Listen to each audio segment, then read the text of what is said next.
দ্বারকা নদীর জলে ভেসে গেল কান্দির হিজল অঞ্চল। দ্বারকা নদীর জলে বাঁধ ভেঙে মুর্শিদাবাদের কান্দি থানার হিজল অঞ্চলের একাধিক গ্রাম কার্যত জলের নিচে। বাঁধ ভেঙেছে সালেপুর এলাকায়, জল প্লাবিত করেছে সালেপুর, বেনিপুর, পায়রাকোল, পুরন্দরপুর এবং ইন্দ্রহাটা গ্রামের বিস্তীর্ণ এলাকা। যেদিকে চোখ যায় শুধু জল আর জল। একসময় যেখানে চলতো যানবাহন, ব্যস্ত থাকতো কৃষকেরা, সেখানে আজ শুধু নদীর জল। রাস্তা, দোকানপাট, ঘরবাড়ি সবই জলের তলায়। চাষের জমিও ডুবে গেছে। গ্রামবাসীরা এখন কার্যত জলবন্দী। সবচেয়ে ক্ষতিগ্রস্ত গ্রামগুলি শ্রীকৃষ্ণপুর, সুভাষনগর, আহিরিনগর, রানীপুরের শতাধিক পরিবার জলবন্দী। কান্দি থেকে চৌরিগাছা যাওয়ার প্রধান রাস্তাও জলের তলায়। কেউ যাচ্ছেন ডিঙি নৌকা, কেউ হাত নৌকা ভরসা করে কাজে। একটানা 2 সপ্তাহের বৃষ্টি, দ্বারকা নদীর জল বাঁধ ভেঙে গ্রামে হু হু করে জল ঢোকার দৃশ্য আতঙ্ক সৃষ্টি করেছে, উৎকণ্ঠা আর অনিশ্চয়তা। এইভাবে আর কতদিন? কবে ফিরবে স্বাভাবিক ছন্দ? প্রশ্ন স্থানীয়দের। কি অবস্থা গ্রামে? খুব খারাপ অবস্থা। কখন জল ঢুকে যাবে? বন্যার জল 7:46 হলো, তখনই জল ঢুকেছে। খুব কি শব্দ হচ্ছিল? যেমন খুব শব্দ, ঝড়ের মতো শব্দ আসছে। প্রথমে ভেঙে যাচ্ছে, তা বুঝতেই পারিনি।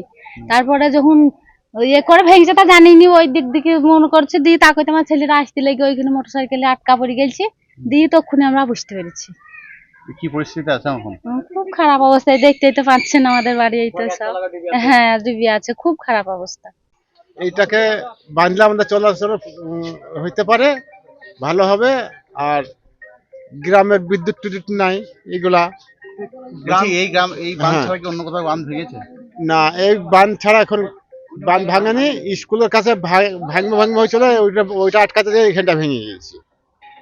আপনারা কি চাইছেন এই মুহূর্তে? এই মুহূর্তে চাইছি যেন এই রাস্তাটা ভালো হয় আর বিদ্যুৎটা যেন পাওয়া যায়। সরকারের পক্ষ থেকে না, কোনো সাহায্য পাওয়া যায় না। আমরা সব তো চালা ঘরেও আছি। কতটা জল রয়েছে আমাদের 1 বুক জল। মুর্শিদাবাদ কান্দি ব্লকের হিজল অঞ্চল সালেপুর গ্রামের অন্তর্গত দ্বারকা নদী, এটা দীর্ঘদিনের সমস্যা।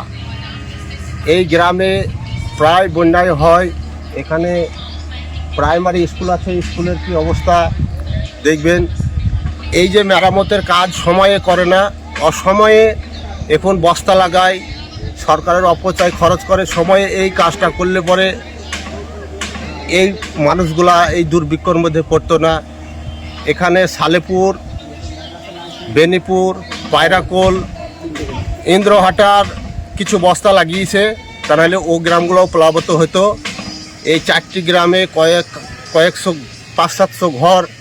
এখানকার মানুষ, গবাদি পশু কি পরিস্থিতিতে আছে আপনারা দেখবেন।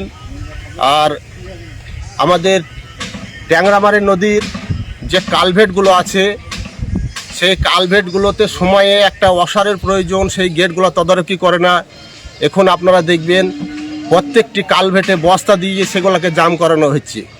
তাহলে সেইগুলো যদি সময়ে করে, তাহলে জলগুলো ঢোকে না, দেশের মানুষের কোনো ক্ষয়ক্ষতি হয় না।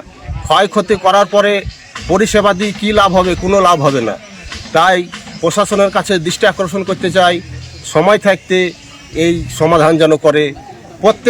এই গ্রামটা প্রায় বন্যা প্লাবিত হয়, তাই ঠিক মতন মেরামত করে না, অসময়ে এটা মেরামত করে।